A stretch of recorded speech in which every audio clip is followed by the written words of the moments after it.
और अब खबर शामिल करते हैं पेट्रोलियम मसनूआत में कमी के हवाले से। तो पेट्रोलियम मसनूआत में मामूली कमी की वजह से शहरियों ने खासा रद्द-ए-अमल का इजहार किया है। आपको दिखाते हैं। महंगाई बहुत ज़्यादा है, गरीब आदमी का गुजारा बहुत मुश्किल है। अभी भी महंगा है, 200 के करीब होना चाहिए, 20 रुपये करना चाहिए था कम। कि अभी भी रेट बहुत ज़्यादा है, गरीब आवाम की इतनी तनख्वाहें नहीं है जितना पेट्रोल पे खर्चा बढ़ जाता है। 4 रुपये कम करने से तो कोई फ़र्क नहीं पड़ रहा।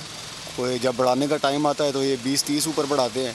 तो कम करने के लिए भी ऐसा है कि 20 रुपये कम करना चाहिए ताकि हमें आवाम को रिलीफ मिले। इसमें ज़्यादा कम होने चाहिए, कम से कम 15-20 रुपये 30 रुपये तक होने चाहिए। अंडर 200 रेंज होना चाहिए था। पेट्रोल की कीमत जो है बहुत ज़्यादा है और साथ में महंगाई भी बहुत है। आई थिंक 180-170 इधर तक होना चाहिए। एक्सपेक्टेड तो ये था कि 30 तक कम होनी चाहिए थी। आज 4 रुपये इन्होंने कम करके हुकूमत ने आवाम को हैरान कर दिया। बिल्कुल नहीं चलेगा, पूरा 50 रुपये कम होना चाहिए। 200 रुपये का हो तो फिर सही है। 150 रुपये होनी चाहिए ज़्यादा से ज़्यादा, और उसके साथ हर चीज़ कम होनी चाहिए। पेट्रोल कम हो तो महंगाई भी साथ कम हो, और अशिया खुर्दनोश कम होनी चाहिए। कम से कम 100 रुपया तो कम करें। इतनी महंगाई हो गई है, बहुत ज़्यादा महंगाई हो गई है।